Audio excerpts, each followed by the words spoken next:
What if one moment could change everything? 1 second, one breath, one misstep, altering the course of destiny.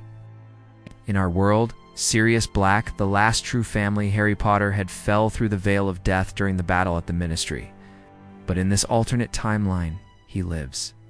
And everything that follows takes a different path. The Department of Mysteries hummed with chaos. Spells flew like sparks from a bonfire. In that pivotal moment, Bellatrix Lestrange raised her wand and shouted, "Avada Kedavra!"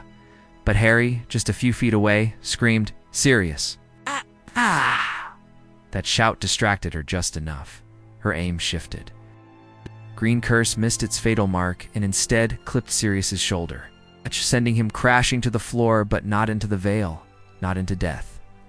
Harry lunged, grabbing his godfather's hand before he could even process what happened, and in that briefest moment of clarity, Sirius smiled. He was alive. The Order arrived, chaos was subdued, and Voldemort Treville desaparated before the eyes of the world. Fudged scene. The world would soon know. He's back. Back at number 12, Grimmauld Place. Sirius recovered slowly. The wound on his shoulder was deep, but he was more alive than he'd been in years. Something had changed. The darkness in his eyes started to fade. For the first time since Azkaban, he allowed himself to hope. He no longer paced like a prisoner. He engaged, cleaned, repaired, taught Harry spells the textbooks never mentioned. He even started coaxing Creature toward cooperations, subtly, patiently, and surprisingly kindly. The house, once a tomb, began to feel like a home. Dumbledore returned with a new sense of urgency. He knew his time was limited. And though he continued his secret quest to find the Horcruxes, he now involved Sirius more directly. It was Sirius, not Snape, who Dumbledore asked to train Harry in advanced magic. Acclimacy, defense, dueling. But unlike Snape, Sirius didn't bark orders or mock him. He guided, encouraged, and challenged Harry to be better. This mentorship changed Harry. He became sharper, more focused, and Sirius found purpose not as a soldier of the Order, but as a teacher and protector. Harry's 6th year unfolded under a new shadow. The Half-Blood Prince still haunted the pages of a mysterious textbook, and Malfoy still moved suspiciously through the corridors. But Harry wasn't alone. He shared everything with Sirius's suspicions, frustrations, fears, and Sirius listened. Not just like a guardian, but like a friend who understood what it meant to be watched, to be feared, to be doubted.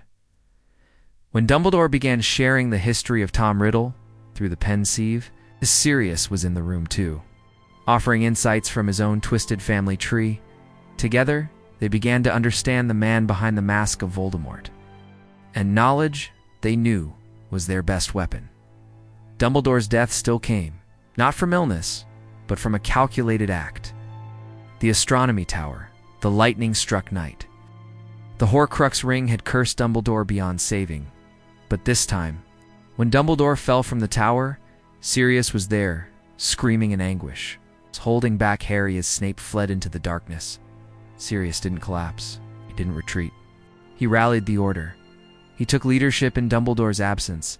As Harry planned to leave Privet Drive, Sirius insisted on going with him. Ron and Hermione agreed.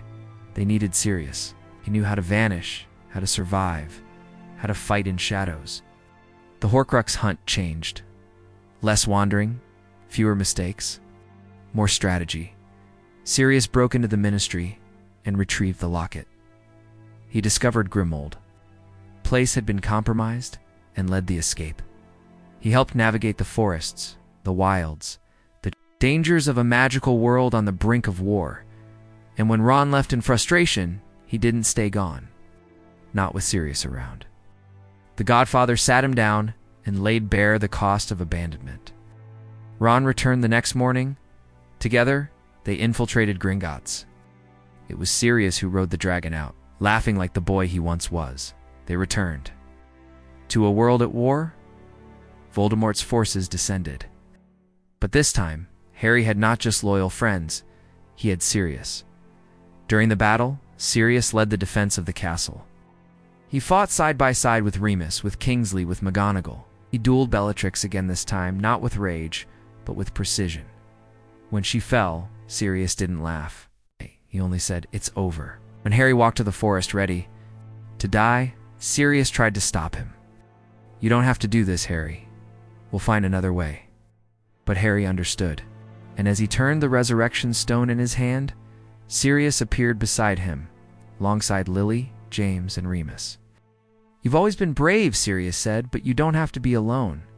When Voldemort fell, Harry stood in the rubble of Hogwarts with Sirius beside him. They had both survived the impossible. Sirius was exonerated.